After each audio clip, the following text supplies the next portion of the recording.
Hello and welcome to our live news update. I am Tanti Azal. The headlines. Court throws out Abba Kyari application to quash charges.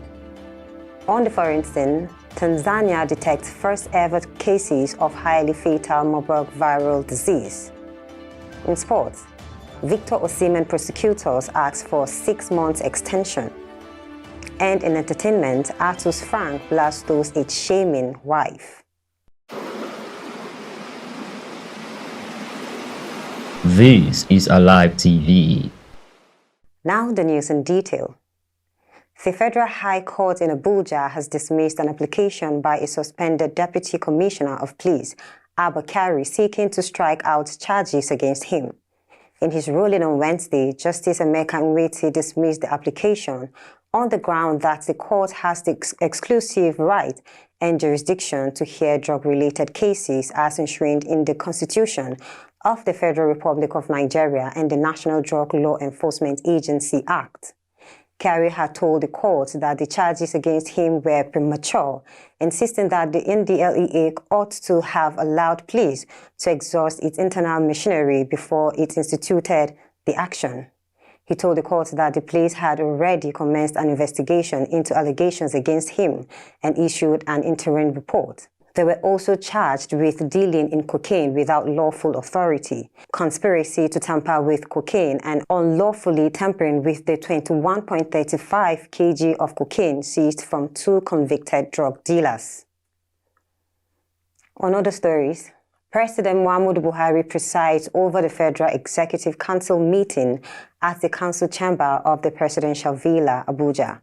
The meeting is being attended by the Vice President Yemi Osibanjo, Secretary to the Government of the Federation, Boss Mustafa, the Chief of Staff of the President, Professor Ibrahim Gambari, and the National Security Advisor, Major General Babagana Mungunu, retired, and all cabinet members.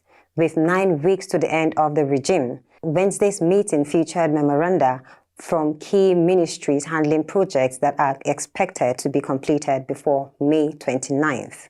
And now on the foreign scene, Tanzania has confirmed its first ever cases of Marburg, a high fatality viral with symptoms broadly similar to those of Ebola, the World Health Organization says.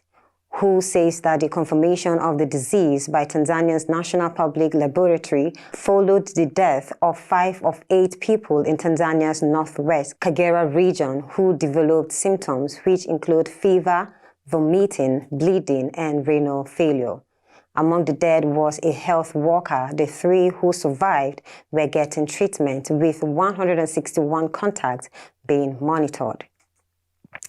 And now in sports news, Italian Serie A club Napoli and the former club of Victor Osimhen, Lille, are under investigation over a swap deal involving the Nigerian forward. Prosecutors who are investigating the case have recently asked for a 6-month extension to carry out an elaborate investigation into the transfer of Victor Osimhen from Lille to Napoli.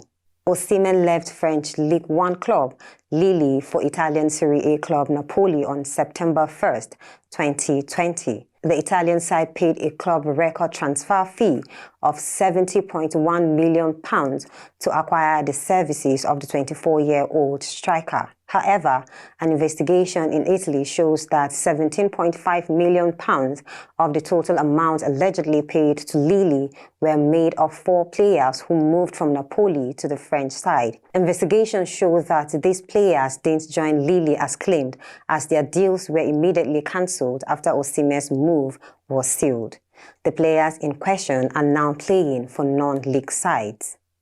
Lastly, in entertainment news, popular Ghanaian actor Artus Frank has issued strong warnings to critics for age-shaming his wife. Frank took to his Instagram page to share recent and throwback photos of himself and his wife, stating that 20 years in marriage is not 20 days.